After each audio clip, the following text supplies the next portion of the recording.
Andre Kevin Simon. Where are you, my brother? I have so much to tell you. I want to tell you how intense these past 13 months have been, how we've missed you, how we love you. I want to give you all of the updates, keep you in the loop, like how we're accustomed to. Where are you? My mind is still expecting you to show up like you usually do, at the perfect time, with the perfect amount of charisma and charm. This feels unreal. Many people here are longing for you, wondering how and why. You are uniquely special to everyone that you came in contact with. So many stories are told about your unselfishness and how often you went out of your way to make someone stay. We will forever be grateful to have you in our lives. Your legacy will live on and be preserved. Now, Andrea and I lived in the same house. Our rooms were side by side, and Andrea was extremely disciplined. When I'm catching my Z's, he would be up at 4 a.m., 5 a.m., ready to ride. I would say, Andre, how long are you going to ride for? 4 hours? And I'll think to myself, 4 hours on a bicycle, that's a very long time. You know, after 10 minutes, I get really tired, much less 4 hours. But he would go and he would take his phone, and a fellow cyclist noticed, he would put it in his back pouch, like the cycling uniform, you have a back pouch for your phone, and he would always put it in a Ziploc bag because he has to keep his phone dry.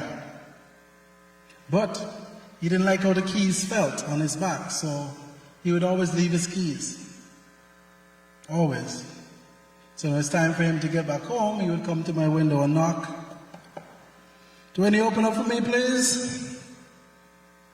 And he did that so much it became a bit of a habit. So I've been with Andre for pretty much all of my life, and I think a part of me is still waiting for him to come home and knock and ask me to open up for him. And so I'd like to do my best to kind of share a bit about Andre's life and who he was, and to highlight that his life and his personality was filled with so much passion and vibrancy that it's really difficult to put into words, but we will try our best to honor him and talk about him now. Andre was born, as you know, on Friday the 13th. He's very fond of that date, 1987, to two beautiful, hard-working parents, Michael Huffy Simon and Glennis Noble Simon. By the time Andre could walk and talk, he found himself around other siblings, Michael and Beatrice, myself, Dwayne, and later on, Kirk and Anderson were added to our families. And Andre started off seeing his father as a superhero. And I think that is why he replicated that with his own son. He would always want to be with his dad. I remember fictionally that story where, his dad would travel a lot and he would want to go. It doesn't matter if it's business, Andrew would want to go with his dad. And, his father was a businessman, so he could afford to make spontaneous financial decisions. So when Andre cried at the airport, Daddy, I want to go with you, a ticket was bought on the spot. And we know how much those on-the-spot tickets were. Andre's father introduced him to sports because his father was a sportsman, multiple sports, horse racing. He was also a radio announcer. And he also introduced us to track and field. So Andre's sporting career actually started off in track and field. Now, when his dad passed, Andre was still very young, under 10 years old. That crushed it. And so now we had to find a way to adjust to this new reality. And that new reality, because my father was the primary breadwinner, it meant that my mom was left to raise 4 children alone and she was still getting familiar with Antigua, and so it was very difficult. She had to work multiple jobs, and I think Andre witnessed that. He witnessed her high work ethic. Also, in those years, Andre learned about the importance of enterprise, the importance of working. You know, sometimes things weren't always readily available, but Andre became very creative because he knew what he wanted. Now, Andre went to Antigua Grammar School, and because I was also at Antigua Grammar School, I got to see this in action. Andre became very creative. I'll tell you some of the things that he did. He devised a system to make money at school. And I thought, this is extremely ingenious. Here's what he would do. When it was lunchtime, the kids who had resources, who wanted to hang out in the classroom, would want the food delivered to him.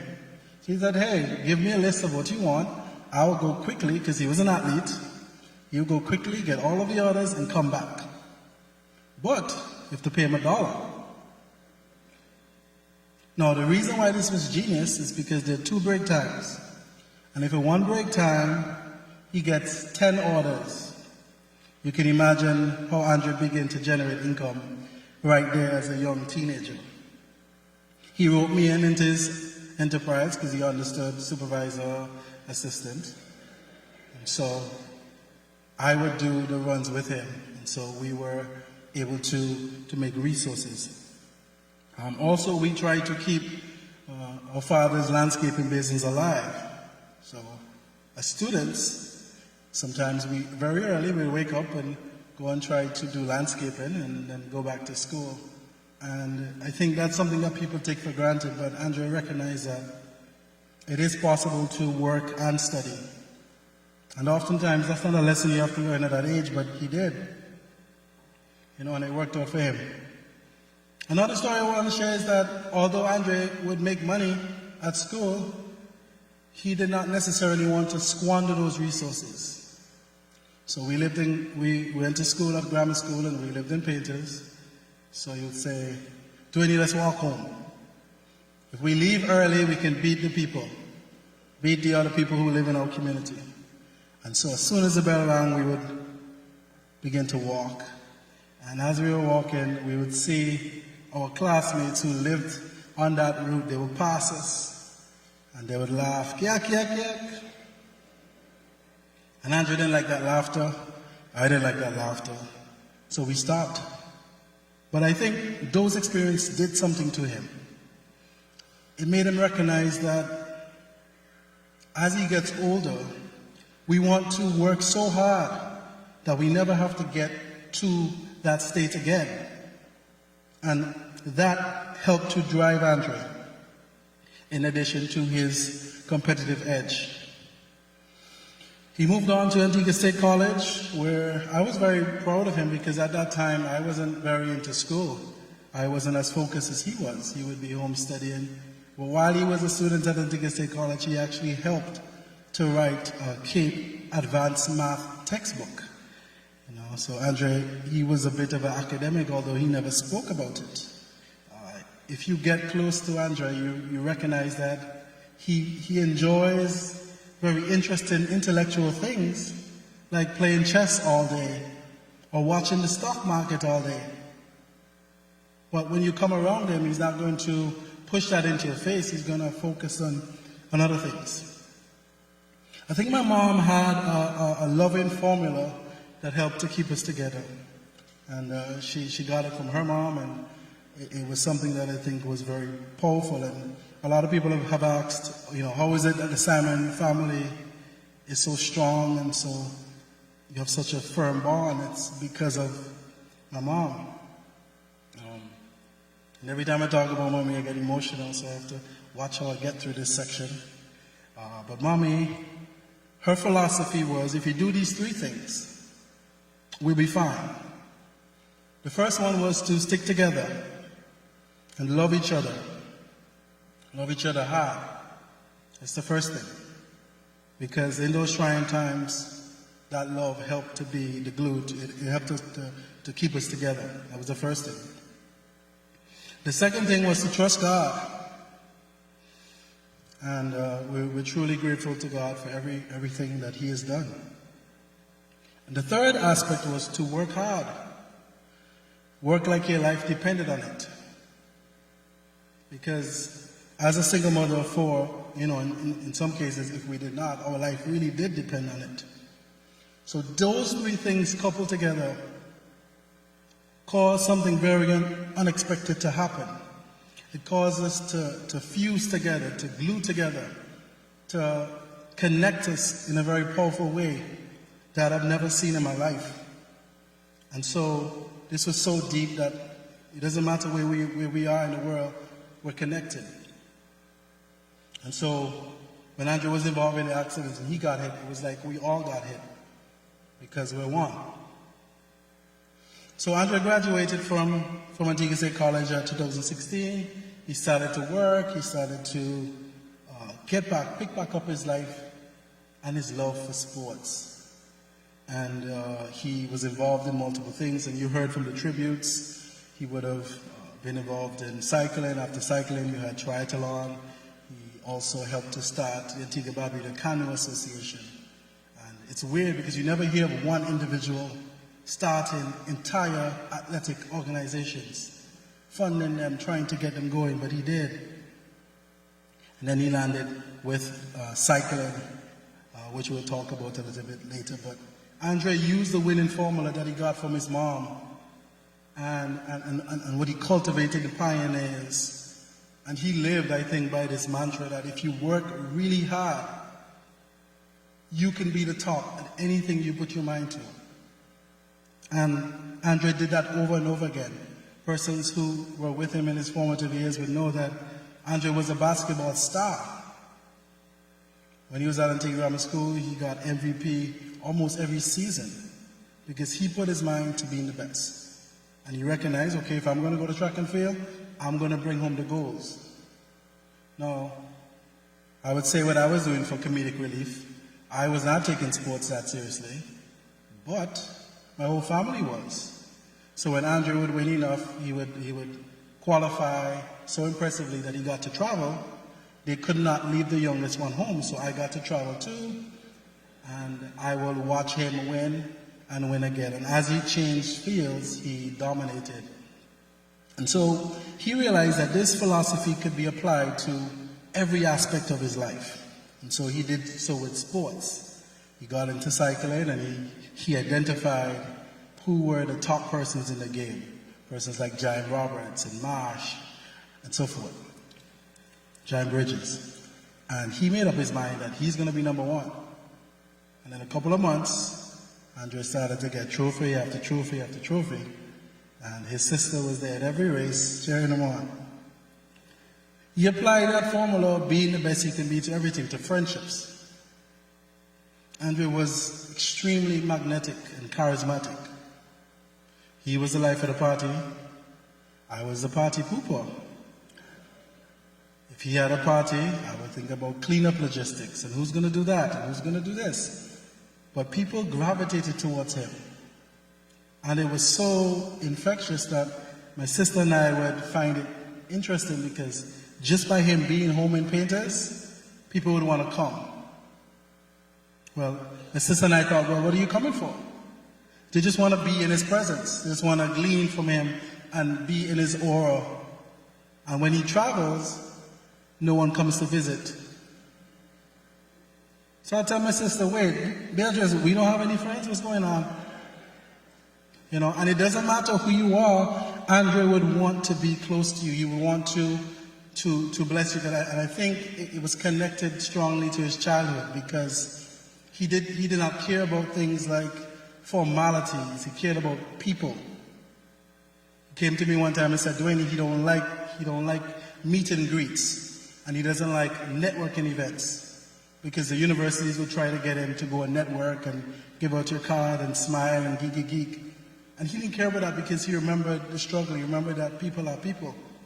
And so it doesn't matter who you are. You know, you could have just come out to prison. Andrew would treat you like, you know, you're somebody, you're human. And there's so many stories that I dare not touch one friend because somebody else may feel I can't get through everybody, and I wish I could thank persons, people like Georgie who stayed throughout the journey, Chrisanne, Johan, Rory, they were holding up the family while we were going through this, and so many other names. Please forgive me if I didn't say your name, but you feel it, you feel him, you feel Andre. So every aspect of his life, he would try to be the best. He would try to put his best foot forward. Even if it was something as simple as going out or dating, he wanted to look good. And when he dressed out, when he put on his outfit, he would say, B, how I look? Or Beatrice, how does these shoes look? You want to make sure that he matches, that he looks good. And I like to jokingly say that, out of all of his siblings, Andre was the best looking and the best dressed. When he goes somewhere, he had to dominate. Now, as it relates to family, Andrew was very close with his family. And he didn't necessarily use the word loosely, like I think you were family if you were family. And I think persons understand what that means, but he was very close with Mikey. They had very similar interests, so they would always roll together. Andrew and I, we liked very different things, so we didn't get to go out a lot together, but he knew that I was home, he knew that I was there, and that created a bond that allowed me to be with him through everything that he's been through. B, I call her Auntie B, but Andrew calls her Mother Hubbard. And he got the name from his father, who also called Beatrice Mother Hubbard. And I like to think when Andrew's mom moved away to the U.S., Beatrice became like a surrogate mother, a best friend, a confidant, a business partner. Andrew trusts Beatrice with everything. His phone, his password, his money, it doesn't matter who you are. Andre trusts Beatrice with it. And they were indeed business partners, and they were indeed friends. And every race that Andrew had, B would be there cheering, and I would tell him congratulations when he came home, but B would be there, and I think he really appreciated that about her. So much so that, he was very protective of the ones that he loves. And I'll tell you a story. One time when we were younger, I don't know if you remember this, but Beatrice did something naughty. And so her parents wanted to discipline her. I'm not going to say which parent, but they wanted to discipline her. And as we do in the Caribbean, we beat, we give licks. So Beatrice started to get licks. And I watched, I observed, because that's what I do, observe and analyze. But Andrea watched, and at some point he realized, okay, justice has been served. It's time it ends. So he jumped in to intervene and said, that's enough. And I looked over at Andrea and said, wait there. And he started to take the licks for his sister at a very young age because, he loves her. Mom also, Andre loves his mother dearly. And in fact, the very last thing Andre and I spoke about, well, he was doing business and building, and so he had me in Home Depot picking up supplies for him. But the last thing we spoke about was Mommy. I said, Andre, how's Mommy? He said, Dwayne, how's Mommy? Mommy's okay. And he checked up on his mom because he loves his mom dearly. And he would do anything. I saw Andre, jump into disagreements for his mother, do so much for Mommy. He loves Mommy dearly. And we were trying to bring Mommy home so she can, go to the beach and so forth. And so our whole focus was to help Mommy. So he's very close with his family, and even persons who were not necessarily with us from day one, persons like Kirk and so forth, he loved his family. The last aspect I want to talk about is his business. Remember I told you when he was in secondary school he developed that work ethic and that passion. He took that into his professional career. And so many as young Antiguans, such as ourselves, we realized that having one job might not really cut it to survive in these times. So Andre developed other ways and other streams of income. He started a business, Beatrice had her business, I started my business, and combined we became a powerhouse, and it was actually 2022 where we all had our three businesses going, and we recognize we finally have the winning formula. We finally can break that struggle gap that holds so many of us down. And just as we got that, the accident happened. So that's, it's extremely unfortunate, but part of the reason why Andre wanted that is to, not just for himself, but to help his family, help Antoine, help his mom. But he was very astute to business. And fatherhood, I say for last, because that was the thing that Andre held to his heart most dearly. His Antoine, his champman. He loved Antoine more than anything I can think of, and it's hard to describe. Like when you look for an example of a good father, it was Dwayne Simon. Like I can't think of many examples, but it was Andre. So much so that I would happily, just let the parents handle it, because Andre was such a good father. And because I like to observe and analyze, I recognize that sometimes Andre would have activities that I would consider high risk based on my analysis. And I'm supposed to be my brother's keeper. So I would try to be my brother's keeper and step in the way. And sometimes this caused a little bit of tension because that made me seem like the party pooper. And those persons who were his friends would know this because, you would witness it.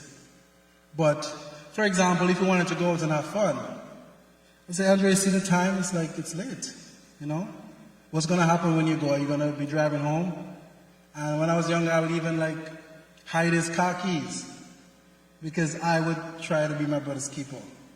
Now, I learned later that was very intrusive. Who do I think I am taking somebody's car keys? But it was from a good place. It was me really trying to be my brother's keeper. Now, as it relates to cycling, I recognize that, the roads in Antigua are not very conducive for the safety of cyclists. And he would he asked me to ride with him. And I would follow him. And, he would have to slow down so I can keep up. But I would realize how close the vehicles come to me. And I was like, wait, just chill. Just like that? And what I didn't like about riding with Andre, or cycling in general, is the fact that it just takes one driver to do something silly, to text or to go, and that's it. And all of the investment that we've been putting in, building businesses, getting degrees, just like that, one driver, I didn't like that. So I only cycled with him a few times, But we did cycle about a month or two after the accident. But I would try to, and Cycling Association, please forgive me. But I was happy when Andre wasn't cycling. When he went to study, I was like, yes, he's studying academics. Be just like me, And when he came back, he was in the gym a lot. So he became very bulky. And if you're a cyclist, bulk is not good. But, the ladies like to see the muscle.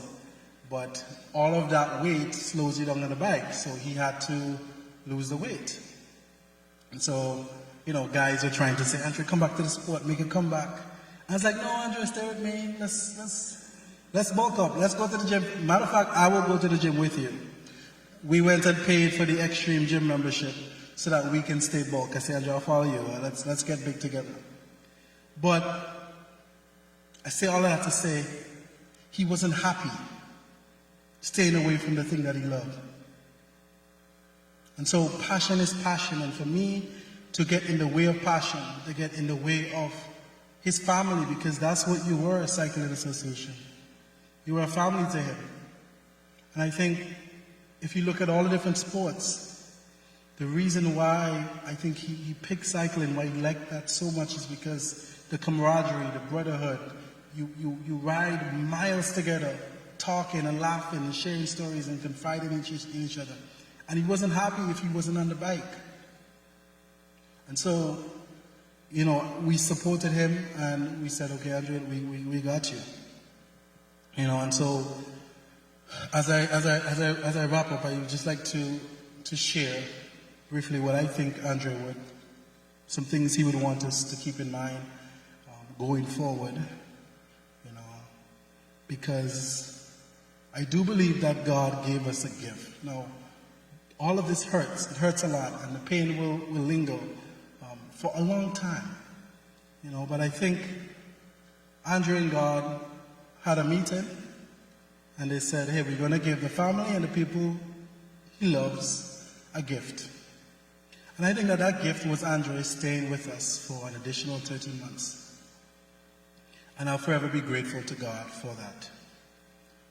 And it feels like a gift because I have so many friends in the medical field.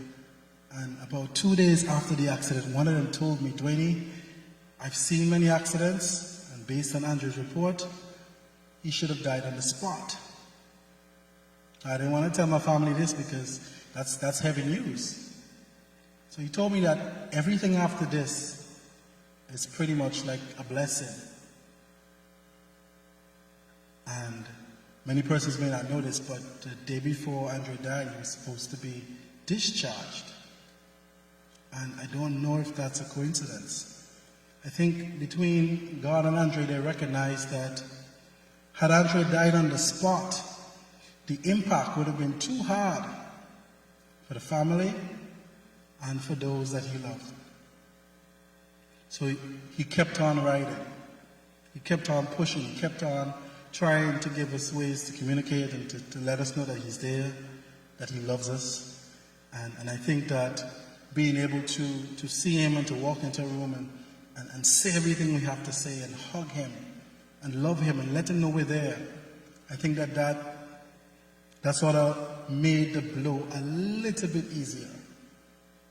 Because it feels extremely devastating now, so I just can't imagine if we did not get that gift of a little bit extra time. If Andre could come right now, just for 5 seconds, to say one word, that one word would be Antoine. And you wouldn't have to say the whole sentence, because we'll know exactly what he meant. He'd want us to put all of our efforts, our energy, our love into his champion, to make sure that he's okay. And so, to the family, I'd say, myself included, stay strong, Every time I visited Andre, I would tell him, hey, Andre, you're the strongest person I know. Like, I don't know anybody else that could do this for 13 months. But I think he would want us to stay strong just like him. And Andre lived his diet was very impeccable. He didn't eat junk. And I think he would want to say to his family and his friends, okay, we're going to be sad for a while, but he wants us to live our best lives like he did his. I think Andre visited more countries than everybody in his household combined. He met so many cultures, people. I think Facebook needed to create a new friends list limit for Andre because of how many people he knew. So he lived, and I think he wants us to do the same. He wants us to live our best lives, to be healthy, to exercise, to really fulfill life. To the nation, I would like to say thank you, because you were incredible. And I know sometimes, you would reach out to us and we're not able to respond right away, but the gratitude is there. Thank you so much, because it was heavy for you too. And we see that, we acknowledge you, and we thank you, because I don't think it was easy for you also. And you stood by us, you followed the story, and we're very grateful. To the cycling family, and all of the other athletic associations, despite the challenges faced with the sport, Andre would not want you to stop riding. Shortly after the accident, some persons told me they're afraid to ride. Andre would not want people to stop riding. He would not want that. He wants you to keep going, and I believe he would want us to put measures in place to ensure that this never, ever happens again. But he would want you to continue to do the thing that you love, and compete at all of the international games like he did, and do it with passion. We love you, Andre. You will always be a part of our hearts, You'll always be a part of our life. We will never stop loving you. You will always be the champion of our hearts. Thank you.